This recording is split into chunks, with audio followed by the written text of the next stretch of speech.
Hello friends, मैं राजू दयांगन लेकर आया हूँ आप सभी के लिए केमिस्ट्री का एक बहुत ही इंटरेस्टिंग सा टॉपिक जिसका नाम है VSEPR theory which is a part of chemical bonding. तो चलिए स्टार्ट करते हैं VSEPR थ्योरी को। VSEPR theory that means valence shell electron pair repulsion theory. जैसे कि नाम से ही क्लियर हो रहा है कि valence shell electron that is outer most electron pair में रिपल्शन, उससे जो हमारे मॉलिक्यूल की जियोमेट्री में जिस तरह के चेंजेस आते हैं उसका स्टडी करना मेन जो है VSEPR थ्योरी का एम है। तो VSEPR थ्योरी को समझने से पहले हमें हाइब्रिडाइजेशन की जानकारी होनी बहुत जरूरी है। तो चलिए देख लेते हैं शॉर्ट में हाइब्रिडाइजेशन को। तो हाइब्रिडाइजेशन क्या होता है?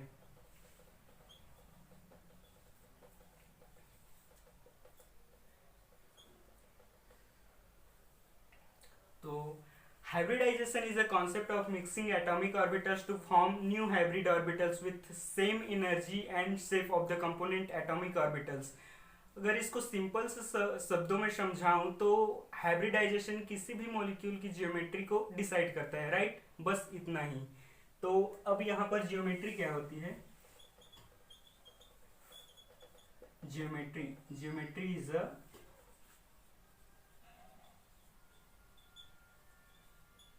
arrangement of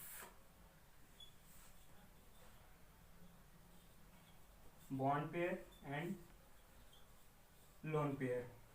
bond pair and lone pair दोनों के ही अरेंजमेंट को हम जियोमेट्री कहते हैं, ठीक है। और हाइब्रिडाइजेशन को हम एक सिंपल से फॉर्मूले के थ्रू बहुत ही इजीली तरीके से कैलकुलेट कर सकते हैं, जो कि है Z is equal to 1/2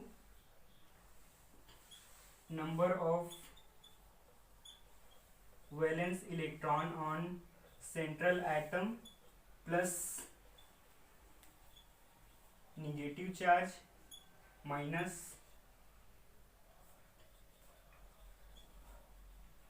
positive charge plus number of monovalent atoms, right. तो यहाँ पर जो Z है वो जो है total number of electron pair को रिप्रेजेंट करता है, और वहीं पर जो हमारा मोनोवेलेंट एटम है वो क्या है?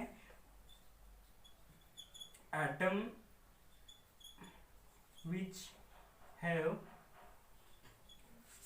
वैलेंसी एग्जैक्ट 1, ठीक है। ऐसे एटम्स जिसकी वैलेंसी एग्जैक्ट 1 होती है उसे हम मोनोवेलेंट एटम कहते हैं, like hydrogen, fluorine, chlorine, bromine etcetera, right. तो हमारी जो जियोमेट्री होती है किसी भी मॉलिक्यूल की वो पूरी तरह से हाइब्रिडाइजेशन या फिर पूरी तरह से जेड वैल्यू पर डिपेंडेंट होती है, ठीक है। तो चलिए हम देख लेते हैं क्या हाइब्रिडाइजेशन से रिलेटेड कुछ एग्जांपल्स।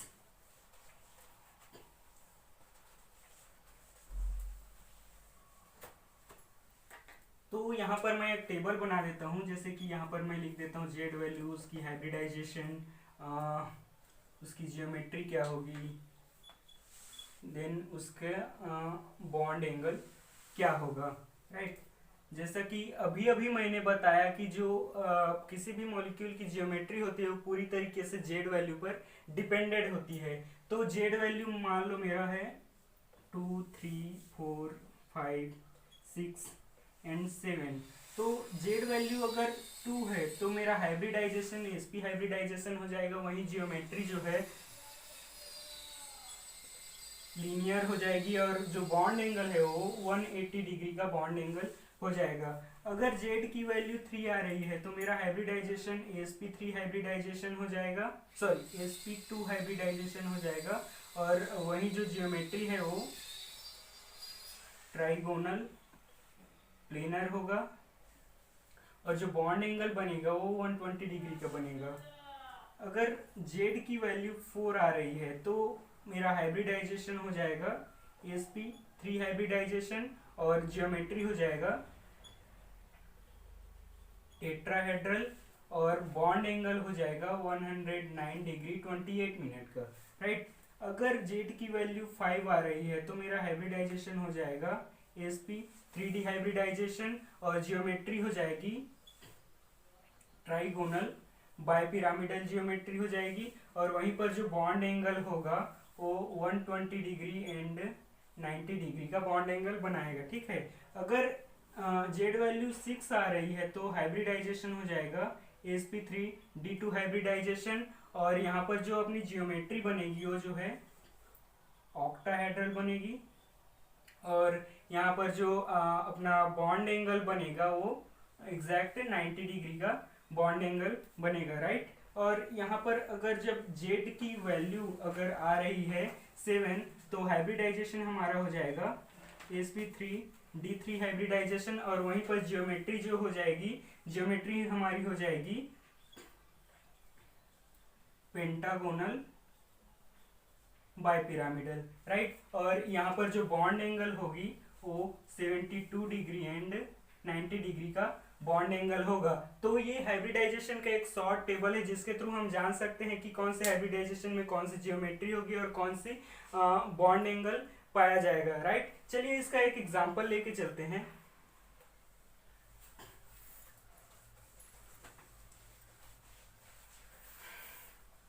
एग्जाम्पल के लिए मेरे पास है मीथेन, अमोनिया और H2O के 3 मॉलिक्यूल है। तीनों मॉलिक्यूल का मैं जेड वैल्यू फाइंड आउट करता हूँ। सबसे पहले इसमें देख लेते हैं, इस मीथेन में सेंट्रल एटम कार्बन है, इसमें सेंट्रल एटम नाइट्रोजन है और इसमें सेंट्रल एटम ऑक्सीजन है। अब यहाँ पर एक चीज देखने को मिलती है कि हम किसी भी मॉलिक्यूल में सेंट्रल एटम कैसे फाइंड आउट करें, तो हम 4 चीजें देखेंगे। पहला है लिस्ट नंबर इन मॉलिक्यूल, दूसरा हम देखेंगे लार्ज साइज, तीसरा हम देखेंगे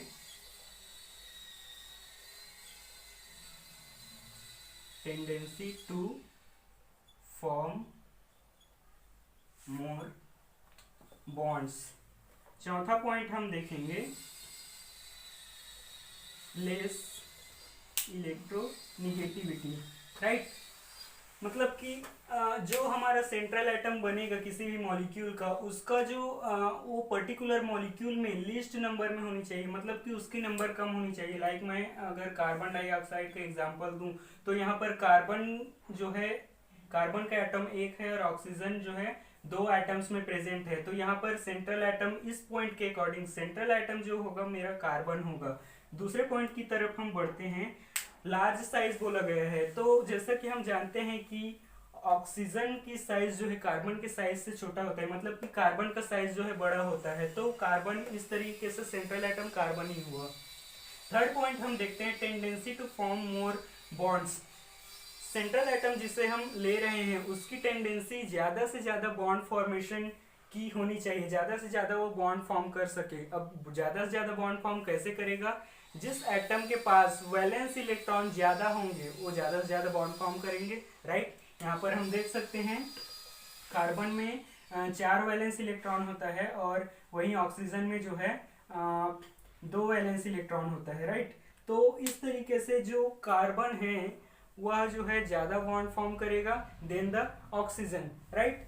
तो नेक्स्ट पॉइंट है हमारा फोर्थ जो है लेस इलेक्ट्रोनिगेटिव होना चाहिए। जो हम जिसे हम सेंट्रल एटम एज ले रहे हैं तो उसकी इलेक्ट्रोनिगेटिविटी कम होनी चाहिए। यहाँ पर हम देख सकते हैं जो हमारा ऑक्सीजन है और कार्बन है, कार्बन की इलेक्ट्रोनिगेटिविटी लेस देन ऑक्सीजन होती है, राइट।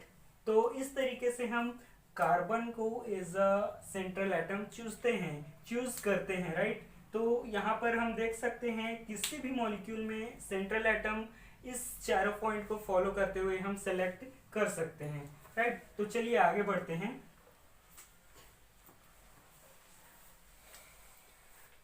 ये था हमारा कुछ एग्जाम्पल। इसका इलेक्ट्रॉनिक कॉन्फ़िगरेशन हम देख लेते हैं, जो कि है 2 4, इसका है 2 and 5 और इसका है 6 है, ये हो जाएगा 2 and 6, राइट। अब इसके अगर जेड वैल्यू की मैं बात करूं तो 1/2 कार्बन का वैलेंस इलेक्ट्रॉन 4 होता है, तो 4 कोई पॉजिटिव चार्ज नहीं है, कोई निगेटिव चार्ज भी नहीं है, और नंबर ऑफ मोनोवेलेंट एटम 4 है, मतलब कि 4 हाइड्रोजन एटम इसमें अटैच है। तो जेड वैल्यू यहाँ पर हमारी आ जाएगी 4। वहीं अमोनिया में देखूँ तो जेड वैल्यू 1/2, और नाइट्रोजन में जो है वैलेंस इलेक्ट्रॉन 5 होता है, प्लस कोई पॉजिटिव चार्ज नहीं है, कोई निगेटिव चार्ज भी नहीं है, और 3 मोनोवेलेंट एटम अटैच है, तो इसकी भी वैल्यू हमारे पास आ जाती है 4। वहीं ऑक्सीजन की जेड वैल्यू अगर मैं देखूं तो 1/2, number of valence electron 6, and plus कोई पॉजिटिव चार्ज नहीं है, कोई निगेटिव चार्ज भी नहीं है, और कोई मोनोवेलेंट एटम भी 2 मोनोवेलेंट एटम यहाँ पर प्रेजेंट है। तो इस तरीके से इसकी भी वैल्यू हमारी आ जाती है 4। मतलब कि हम देख सकते हैं कि तीनों ही मॉलिक्यूल में हमारी जेड की वैल्यू 4 आ रही है। जेड वैल्यू 4 का मतलब है कि हमारी जो हाइब्रिडाइजेशन होगी वो sp3 हाइब्रिडाइजेशन होगी, इसमें भी sp3 और इसमें भी sp3 हाइब्रिडाइजेशन। sp3 हाइब्रिडाइजेशन के अकॉर्डिंग जो जियोमेट्री होती है हमारी वो टेट्राहेड्रल होगी, टेट्राहेड्रल, ये भी टेट्राहेड्रल, राइट। अब यहाँ पर हम देख सकते हैं कि जो हमारा टोटल इलेक्ट्रॉन पेयर है वो 4 है, मतलब कि जेड वैल्यू 4 है। अब इसमें जो हमारा बॉन्ड पेयर होगा दैट इज जेड वैल्यू के साथ, मतलब कितने मोनोवेलेंट एटम अटैच है, तो जेड वैल्यू हमारी 4 है और 4 मोनोवेलेंट एटम प्रेजेंट है, मतलब कि 4 बॉन्ड पेयर बना रहे हैं। वहीं पर लोन पेयर की अगर मैं बात करूं तो लोन पेयर हम कैसे फाइंड आउट करेंगे, जो हमारे टोटल इलेक्ट्रॉन पेयर है दैट इज जेड वैल्यू, उससे हम टोटल जो हमारे बॉन्ड पेयर है उसको माइनस कर देंगे, तो हमारी जो लोन पेयर की वैल्यू है, लोन पेयर कितने नंबर्स में है वो फाइंड आउट हो जाएगी। तो यहाँ पर जो हमारे जो जेड वैल्यू है वो है 4 माइनस बॉन्ड पेयर है हमारा 4 बॉन्ड पेयर बना रहे हैं, तो इस तरीके से जो हमारे लोन पेयर आ गए वो 0 आ गए हैं, ठीक है। यहाँ पर कोई लोन पेयर प्रेजेंट नहीं है। ठीक इसी तरीके से इनमें देख लेते हैं, यहाँ पर bond pair and loan pair. Bond pair की अगर मैं बात करूं तो टोटल इलेक्ट्रॉन पेयर 4 है, और उसके साथ जो है नाइट्रोजन के साथ 3 hydrogen atom that is monovalent atom present है, मतलब कि 3 बॉन्ड पेयर का फॉर्मेशन कर रहे हैं, और वहीं पर 4 में से 3 माइनस होगा तो लोन पेयर 1 हुई, राइट। यहाँ पर हम देख सकते हैं ऑक्सीजन में कि जो बॉन्ड पेयर है 2 हाइड्रोजन एटम अटैच है दैट इज 2 बॉन्ड पेयर हुआ, और वहीं पर अगर लोन पेयर की मैं बात करूं तो टोटल इलेक्ट्रॉन पेयर 4 है और 2 बॉन्ड पेयर माइनस हो गए, तो 2 लोन पेयर हमारे पास बचा। तो चलिए इसकी जियोमेट्री हम देख लेते हैं। जियोमेट्री कुछ इस तरीके से होगी।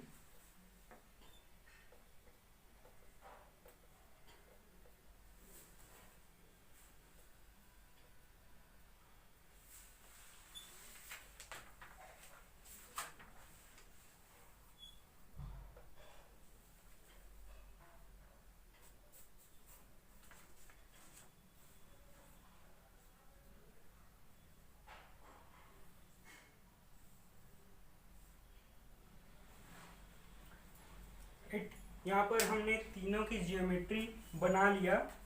जियोमेट्री हम क्यों कर रहे हैं जियोमेट्री, क्योंकि ये जो है हम दोनों bond pair and lone pair दोनों को ही काउंट कर रहे हैं, और दोनों को ही काउंट करके हम जियोमेट्री यहाँ पर फाइंड आउट कर रहे हैं। तो यहाँ पर हम देख सकते हैं इसकी टेट्राहेड्रल जियोमेट्री कुछ इस तरीके से बन रही है, इसकी कुछ इस तरीके से, इसकी कुछ इस तरीके से। यहाँ पर हम देख सकते हैं कि जो मीथेन है उसमें 4 बॉन्ड पेयर प्रेजेंट है और लोन पेयर 0 है। वहीं पर अमोनिया में बॉन्ड पेयर 3 है और लोन पेयर 1 है, यहाँ पर लोन पेयर 1 है। और इसी तरीके से जो H2O का मॉलिक्यूल है उसमें 2 लोन पेयर प्रेजेंट है। अब अगर मैं यहाँ पर बॉन्ड एंगल की बात करूँ तो बॉन्ड एंगल मीथेन में 109 डिग्री 28 मिनट का बॉन्ड एंगल पाया जाता है, और यहाँ पर 107 डिग्री के अप्रॉक्स बॉन्ड एंगल पाया जाता है, और यहाँ पर 104.5 डिग्री का बॉन्ड एंगल पाया जाता है। तो यहाँ पर हम देख सकते हैं कि जो है तीनों ही मॉलिक्यूल में उसका जो हाइब्रिडाइजेशन है तीनों में सेम है, that is sp3 sp3 sp3। और वही जो इनकी जियोमेट्री है वो भी सेम है, दैट इज टेट्राहेड्रल, तीनों का टेट्राहेड्रल जियोमेट्री है। बट इनके बॉन्ड एंगल में चेंजेस क्यों आ रहा है? तो इस क्वेश्चन का आंसर देता है VSEPR थ्योरी। तो चलिए स्टार्ट करते हैं VSEPR थ्योरी कि क्या होता है VSEPR थ्योरी, राइट।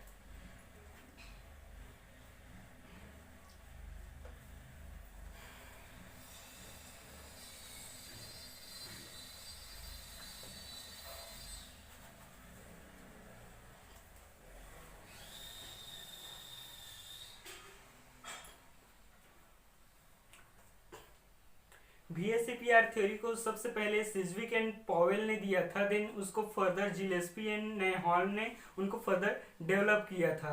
और VSEPR थ्योरी के अकॉर्डिंग किसी भी मॉलिक्यूल की जियोमेट्री सेंट्रल एटम के द्वारा बनाए गए कोवेलेंट बॉन्ड के अरेंजमेंट पर डिपेंड करता है, और यह arrangement bonding and non bonding electron pair पर डिपेंड करता है। अब मैंने यहाँ पर बोला bonding and non bonding electron pair.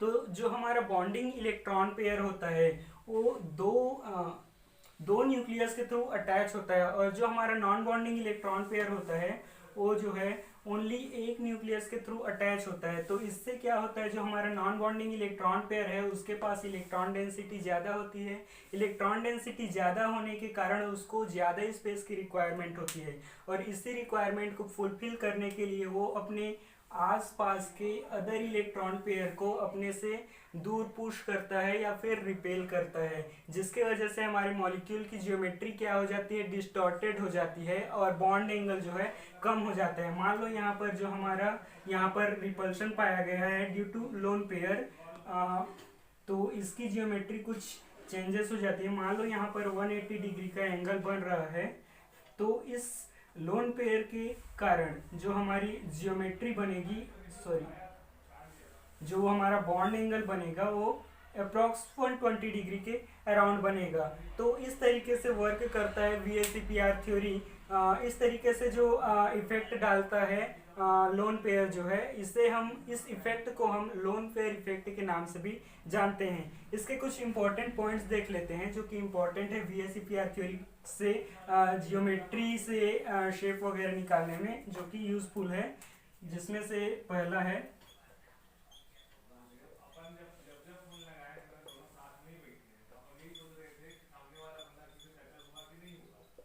Repulsion, दूसरा पॉइंट है हमारा ऑर्डर, देन थर्ड पॉइंट है मेरा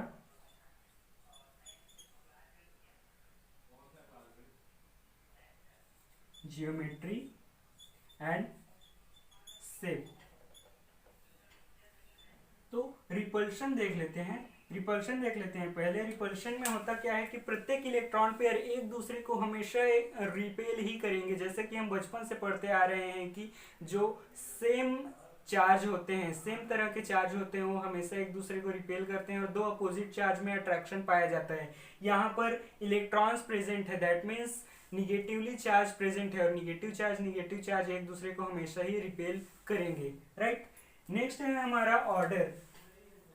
तो डिफरेंट तरह के इलेक्ट्रॉन पेयर डिफरेंट तरह के रिपल्शन शो करते हैं। लाइक अगर मैं इनकी ऑर्डर की बात करूं तो जो लोन पेयर रिपल्शन है वो ग्रेटर होगा than lone pair bond pair से, और lone pair bond pair is greater than the bond pair repulsion. मतलब कि बॉन्ड पेयर रिपल्शन सबसे कम रिपल्शन शो करता है, और वहीं पर लोन पेयर रिपल्शन बहुत ही ज्यादा रिपल्शन शो करता है। तो यहाँ पर हम देख सकते हैं ये जो ऑर्डर है रिपल्शन के, ये VSEPR थ्योरी के लिए बहुत ही इंपॉर्टेंट होता है, और इसी के अकॉर्डिंग रिपल्शन और जो जियोमेट्री में चेंजेस आती है वो इसी के अकॉर्डिंग होती है, राइट। नेक्स्ट हम देखते हैं geometry and shape. Geometry and shape क्या है?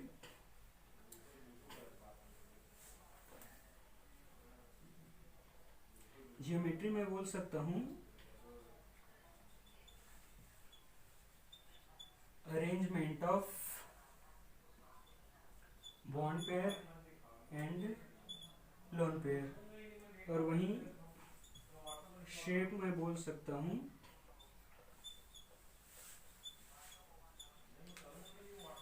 Arrangement of bond pair only, right.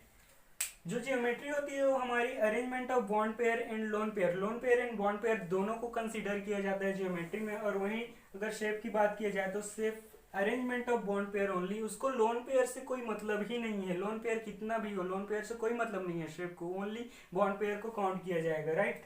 तो यहाँ पर हम देख सकते हैं कि जो हमारी अगर लोन पेयर वन है, सॉरी, अगर लोन पेयर जीरो है तो हमारी जो जियोमेट्री होगी वो शेप के बराबर होगी, मतलब कि जियोमेट्री और शेप एक ही होगा, ठीक है। और अगर लोन पेयर हमारा एक या फिर उससे ज्यादा है तो जो हमारी जियोमेट्री होगी,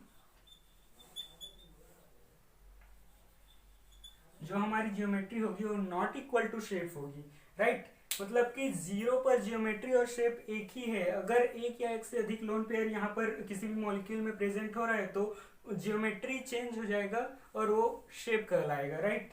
तो चलिए आगे बढ़ते हैं, हम इसके एग्जांपल्स देख लेते हैं।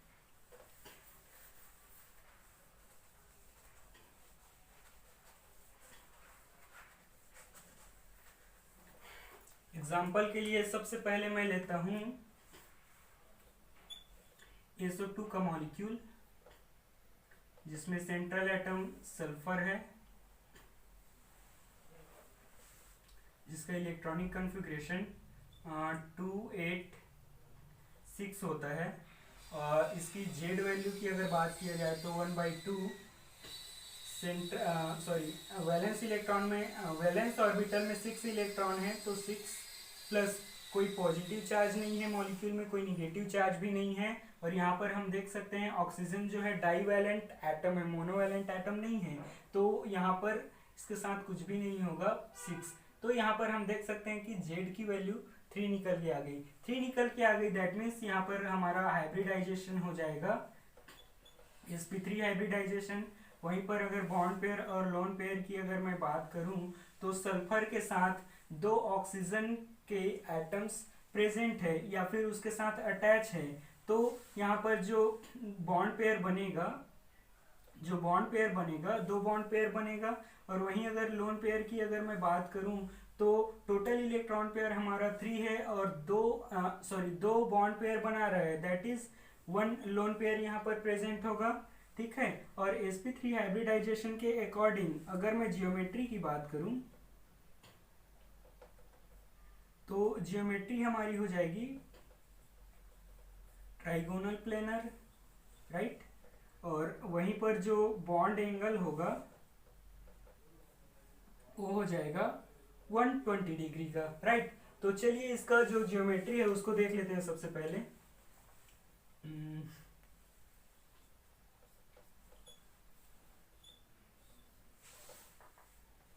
तो सल्फर डाइऑक्साइड की ज्योमेट्री कुछ इस तरीके से होगी, जिसमें एक लोन पेयर प्रेजेंट है और 2 जो है ऑक्सीजन सल्फर के साथ अटैच है, सेंट्रल एटम सल्फर है।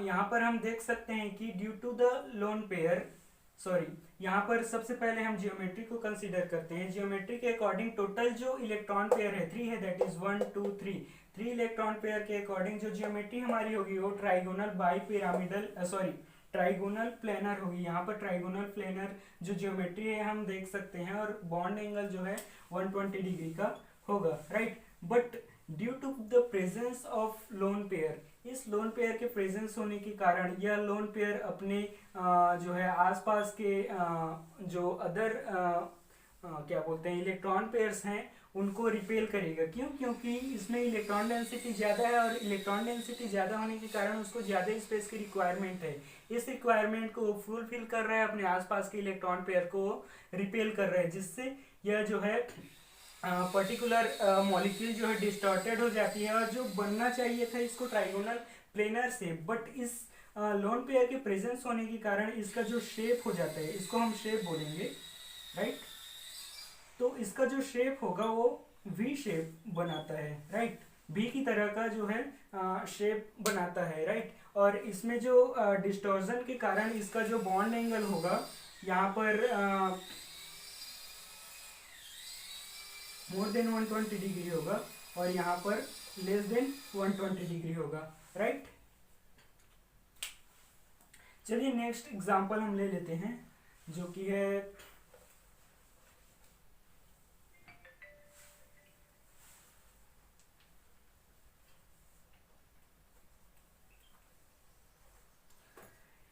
नेक्स्ट एग्जांपल मेरे पास है जिनॉन ऑक्सी डाइफ्लोराइड, राइट।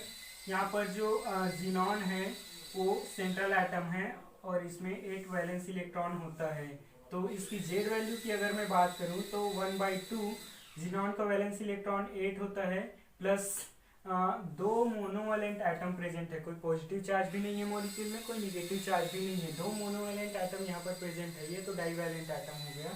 तो यहाँ पर 2 और इस तरीके से हम देख सकते हैं कि जो जेड वैल्यू आ रही है हमारी 5 आ रही है, मतलब कि टोटल 5 इलेक्ट्रॉन पेयर्स यहाँ पर बन रहे हैं। और 5 electron pairs that means hybridisation हमारा हो जाएगा sp3d, हाइब्रिडाइजेशन हमारा हो जाएगा।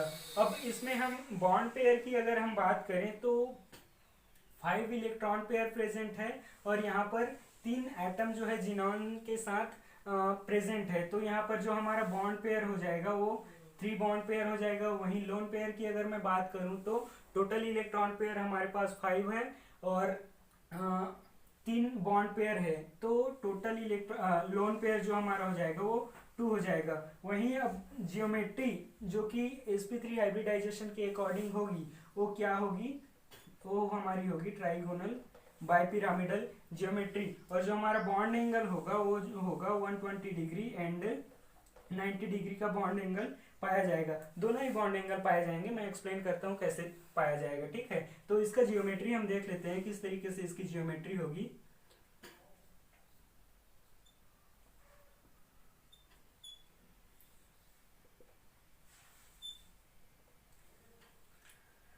तो यहाँ पर जिनॉन जो है सेंट्रल एटम है जो कि सेंटर में प्रेजेंट है और वहीं पर एक ऑक्सीजन और 2 फ्लोरीन एटम जो है अटैच है। यहाँ पर हम देख सकते हैं कि जो जियोमेट्री है अपनी जियोमेट्री दैट इज टोटल हमारे पास 5 इलेक्ट्रॉन पेयर है, that is 1 2 3 4 5 electron pair. That means हमारी जो जियोमेट्री होगी वो ट्राइगोनल बाइपिरामिडल होगी। ट्राइगोनल बाइपिरामिडल कैसे, ये जो 3 इक्विटोरियल पोजीशन है 1 2 3 और 2 एक्सियल पोजीशन है 1 2, ये तीनों ही ये जो इक्विटोरियल पोजीशन है वो एक प्लेन में प्रेजेंट है और जो हमारा एक्सियल पोजीशन है वो दोनों ऊपर और नीचे प्रेजेंट है, राइट। तो ये दोनों ही एक्सियल और बेसल पोजीशन इन तीनों ही इक्विटोरियल बॉन्ड के साथ एक तरह का पिरामिड फॉर्म करते हैं, ठीक है। ऊपर वाला ऊपर से पिरामिड फॉर्म करेगा और नीचे वाला नीचे से पिरामिड फॉर्म करता है, राइट। जिससे क्या होता है, दो तरह के दो ऊपर और नीचे 2 पिरामिड फॉर्म होते हैं, इसलिए यह जो है नेम दिया गया है ट्राइगोनल बाइपिरामिडल, राइट। यहाँ पर हम देख सकते हैं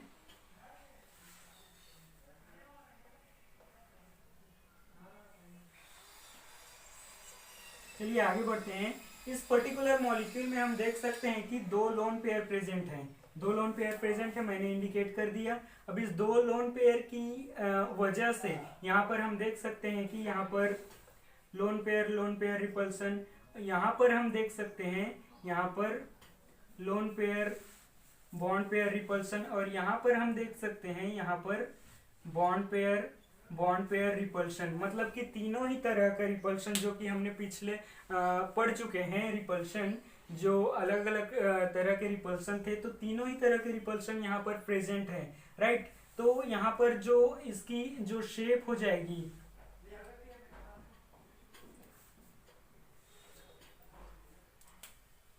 यहाँ पर लोन पेयर रिपल्सन प्रेजेंट है, मतलब कि ये दोनों ही लोन पेयर एक दूसरे को बहुत ज्यादा रिपेल करेंगे, राइट। देन इन दोनों के बीच में रिपल्सन पाया जाएगा और इन दोनों के बीच में जो रिपल्सन पाया जाएगा वो बहुत ही कम होगा। तो यहाँ पर हम देख सकते हैं कि जो हमारी शेप बनेगी वो जो है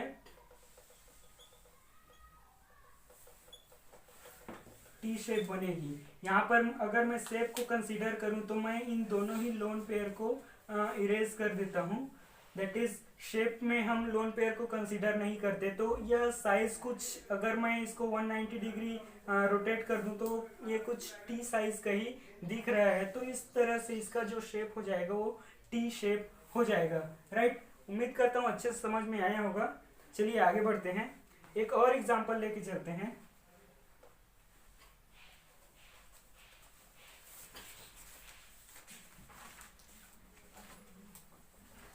नेक्स्ट एग्जांपल है मेरे पास फास्फोरस ट्राइक्लोरो डाइफ्लोराइड। राइट, इसमें सेंट्रल आइटम फास्फोरस है 285। ठीक है, इसकी अगर जेड वैल्यू की मैं बात करूं तो ये हो जाएगा 1/2। वैलेंस इलेक्ट्रॉन 5 है, प्लस कोई पॉजिटिव चार्ज नहीं है मॉलिक्यूल में, कोई निगेटिव चार्ज भी नहीं है, और 5 मोनोवैलेंट एटम्स जो है यहाँ पर प्रेजेंट है।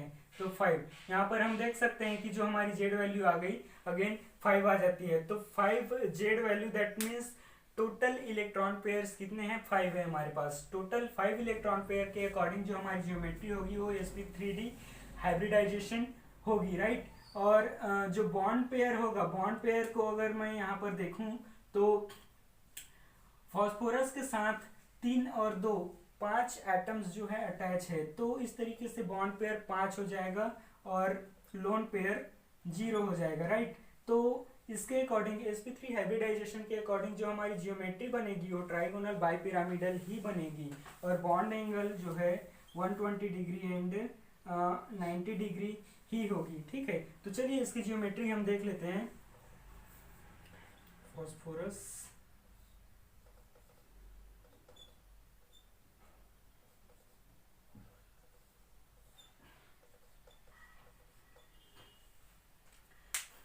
यहाँ पर हम देख सकते हैं कि जो सेंट्रल एटम है फास्फोरस वो सेंटर में प्रेजेंट है, और क्लोरीन और फ्लोरीन ये जो है सभी इक्वेटोरियल एंड एक्सियल पोजीशन में प्रेजेंट है, और इनके बीच में जो बॉन्ड एंगल बन रहा है, सॉरी, ये जो इक्वेटोरियल पोजीशन है इनके बीच में जो बॉन्ड एंगल बनता है वो 120 डिग्री का होता है, और ये जो एक्सियल और बेसल पोजीशन है वो तीनों ही इन इक्वेटोरियल पोजीशन के साथ 90 डिग्री का एंगल बनाता है। राइट, तो इस तरीके से इसमें जो है 120 डिग्री का एंगल प्रेजेंट होता है, और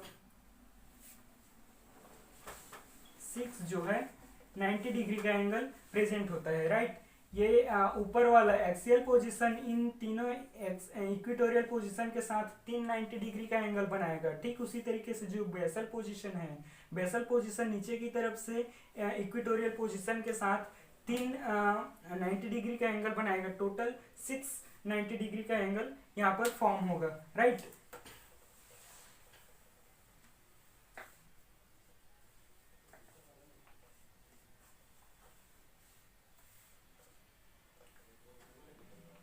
अब यहाँ पर हमारे पास phosphorus trichloro difluorine atoms molecules present है, जिसका जियोमेट्री कुछ इस तरीके से होगा, और चूंकि इसमें लोन पेयर 0 है तो इसका शेप भी जो है ट्राइगोनल बाइपिरामिडल ही होगा। बट मैं एक चीज़ यहाँ से आपको पूछना चाहूँगा कि यह जो शेप है, यह जो जियोमेट्री है या शेप जो भी बोल लें, यह करेक्ट है, मतलब सही है या गलत है? जी नहीं, ये वाला शेप या फिर जियोमेट्री हम बोल सकते हैं ये रॉन्ग है।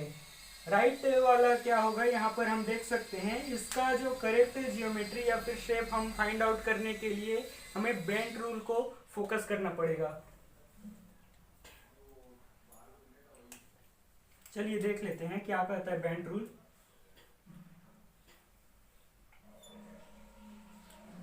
हमारे पास जो बेंट रूल होता है वो बेसिकली sp3d हाइब्रिडाइजेशन को ही एक्सप्लेन करता है।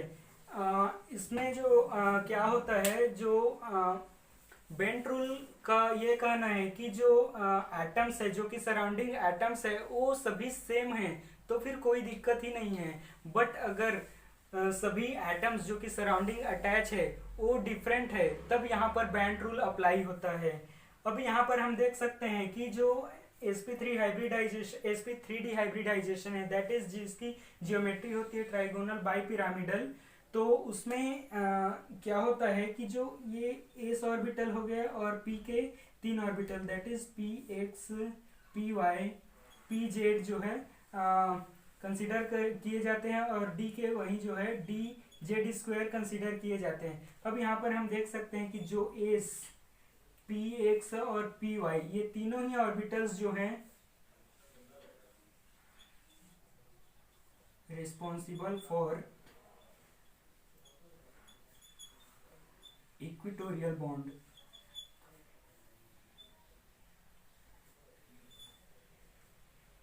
ये तीनों ही ऑर्बिटर रिस्पॉन्सिबल होते हैं इक्विटोरियल बॉन्ड बनाने के लिए। वहीं जो हमारा पी जेड और डी जेड स्क्वायर होता है वो रिस्पॉन्सिबल होता है फॉर एक्सियल बॉन्ड, राइट।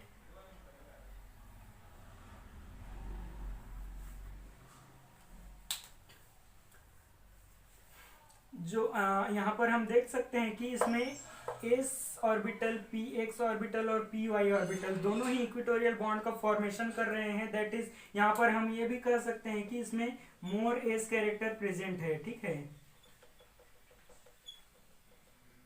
मतलब कि इसमें एस ऑर्बिटल प्रेजेंट है, that is S character present है। यहाँ पर कोई भी एस ऑर्बिटल प्रेजेंट नहीं है, that is no S character, no S character या फिर लेस एस कैरेक्टर हम बोल सकते हैं, राइट। तो एस कैरेक्टर बेसिकली क्या करता है, जिनमें ज्यादा एस कैरेक्टर प्रेजेंट होगा वो ज्यादा इलेक्ट्रोनिगेटिव होगा, right. S character that means यहाँ पर हम बोल सकते हैं कि जो पर्टिकुलर मॉलिक्यूल है उसमें जो एस ऑर्बिटल होता है वो न्यूक्लियस के सबसे करीब होता है, सबसे करीब होता है। दैट मीन्स उसमें न्यूक्लियस का अट्रैक्शन बहुत ज़्यादा होता है, और अट्रैक्शन बहुत ज़्यादा होने की वजह से जो इलेक्ट्रोनिगेटिविटी होती है वो बहुत ज़्यादा होती है, राइट। इसलिए जिसमें एस कैरेक्टर प्रेजेंट होता है, जिस मॉलिक्यूल में एस कैरेक्टर ज़्यादा होता है उसकी इलेक्ट्रोनिगेटिविटी ज़्यादा होती है। तो यहाँ पर हम देख रहे हैं इक्विटोरियल बॉन्ड के लिए, तो जो हमारा एस कैरेक्टर है वो इक्विटोरियल बॉन्ड के लिए रिस्पॉन्सिबल होता है। तो एस कैरेक्टर, इसमें हम देख सकते हैं कि ये जो इक्विटोरियल पोजीशन है, इक्विटोरियल पोजीशन में एस कैरेक्टर पाया जा रहा है। दैट मीन्स इस पोजीशन का पर्टिकुलर जो इलेक्ट्रोनिगेटिविटी है वो ज़्यादा है than the axial position, right. Axial position की इलेक्ट्रोनिगेटिविटी कम होती है और इक्विटोरियल पोजीशन की इलेक्ट्रोनिगेटिविटी ज़्यादा होती है। तो बेंट रूल में बेसिकली ये बताया गया है कि जो मोर इलेक्ट्रोनिगेटिव एटम होंगे वो लेस एस कैरेक्टर में प्रेजेंट होंगे, या फिर जिस पोजीशन का एस कैरेक्टर कम है, दैट इज एक्सियल पोजीशन, वहाँ पर प्रेजेंट होंगे, ठीक। यहाँ पर हम इस जियोमेट्री में, इस शेप में हम देख सकते हैं कि जो फ्लोरीन की इलेक्ट्रोनिगेटिविटी है वो ग्रेटर देन क्लोरीन होती है, राइट। तो यह शेप इसलिए रॉन्ग हुआ क्योंकि क्लोरीन को मैंने लगा दिया एक्सियल पोजीशन पे, जो कि रॉन्ग है, राइट। इसका एग्जैक्ट जो शेप होगा वो होगा fluorine, fluorine, than chlorine and chlorine, chlorine, right. कुछ इस तरीके से इसकी जो जियोमेट्री है या फिर शेप हम कह सकते हैं वो होगी। ऐसा कि अगर हम ये भी देख सकते हैं कि अगर क्या होगा अगर मैं फ्लोरीन को यहाँ पर लगा दूं, तो यहाँ पर हम देख सकते हैं कि यह जो पर्टिकुलर पोजीशन है इसमें इस कैरेक्टर ज़्यादा है, इलेक्ट्रोनिगेटिविटी ज़्यादा है इस पोजीशन की, और यहाँ पर हम देख सकते हैं कि जो फ्लोरीन है उसकी भी इलेक्ट्रोनिगेटिविटी ज़्यादा है। तो इसमें जो शेयर्ड इलेक्ट्रॉन पेयर होंगे वो एक दूसरे की तरफ खींचने लगेंगे, ठीक है। मतलब कि शेयर्ड इलेक्ट्रॉन पेयर के लिए दोनों एटम के बीच में झगड़ा होगा, और झगड़ा होने के कारण जो हमारी पर्टिकुलर मॉलिक्यूल है वो डिस्टॉर्टेड होगी, डिस्टर्ब होगी, जिससे मॉलिक्यूल की जो स्टेबिलिटी है वो रिड्यूस होगी, कम स्टेबल होगा, राइट। इसलिए जो है पर्टिकुलर जो हमारा ग्रेटर इलेक्ट्रोनिगेटिव एटम होता है वो एक्सियल पोजीशन में ही जाता है, ठीक है। बेंट रूल ये भी बताता है कि, चलिए इसको मिटा देता हूं मैं। बेंट रूल के अकॉर्डिंग हम ये भी देख सकते हैं कि जो मान लीजिए इस पर्टिकुलर मॉलिक्यूल में लोन पेयर प्रेजेंट है या फिर लोन पेयर आ रहा है, तो लोन पेयर कौन से पोजीशन में अप्लाई होगा, तो उसको भी बेंट रूल के थ्रू हम एक्सप्लेन कर सकते हैं। जैसे कि हम यहाँ पर देख सकते हैं कि ये हो गए हमारे 3 इक्वेटोरियल पोजीशन, कुछ इसी तरीके से मैं एक्सप्लेन कर रहा हूँ। और ये हो गया हमारा एक्सियल पोजीशन, ये एक्सियल है, और ये तीनों ही हमारा इक्वेटोरियल पोजीशन है। यहाँ पर मैं एक और शेप बना देता हूँ।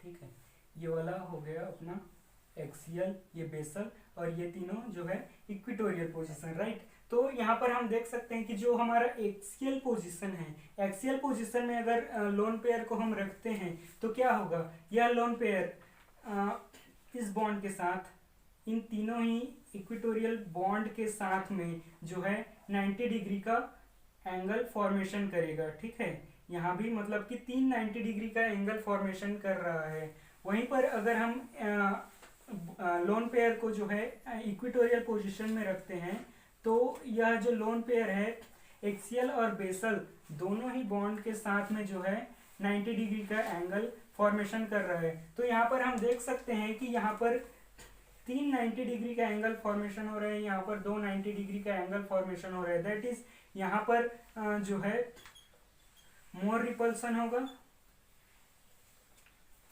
और यहाँ पर लेस रिपल्सन होगा। ठीक है, तो कोई भी मॉलिक्यूल चाहता है कि उसमें कम से कम रिपल्शन हो, जिससे कि वह जो है ज्यादा से ज्यादा स्टेबल रहे।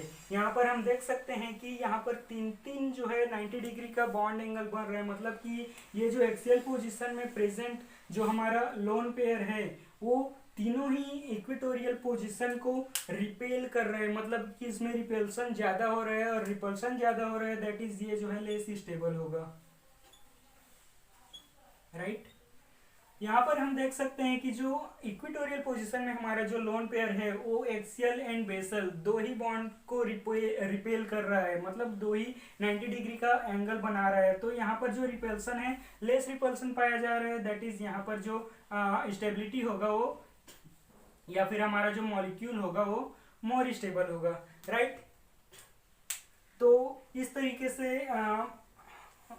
इलेक्ट्रोनिगेटिविटी के बेसिस पर बेंट रूल के थ्रू हम जो है sp3d हाइब्रिडाइजेशन को एक्सप्लेन कर सकते हैं। और इसकी जो पर्टिकुलर जो जियोमेट्री होगी वो कुछ इस तरीके से होगी। Fluorine that is more electronegative atom जो है एक्सियल पोजीशन में आएगा, लेस इलेक्ट्रोनिगेटिव एटम जो है इक्वेटोरियल पोजीशन में आएगा। ठीक, तो दोस्तों उम्मीद करता हूँ VSEPR थ्योरी काफ़ी अच्छे से समझ में आया होगा आप लोगों को। तो चलिए मिलते हैं अपने नेक्स्ट वीडियो में, तब तक के लिए थैंक्स।